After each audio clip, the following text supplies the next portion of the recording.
Alam mo ba kung ano yung etiquette decorum, makagago? Hindi mo alam. Alam ko hindi mo alam. At hindi rin alam ng asawa mo. Kung ano ibig sabihin ng etiquette decorum. Makinig ka, makagago, i-record mo. Oh.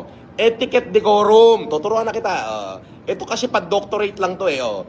Etiquette decorum imply observance of the formal requirement governing a person's behavior in polite society in a sense of whatever is appropriate for a person of good breeding with high moral, manner, values, and good taste. Wala ka nun.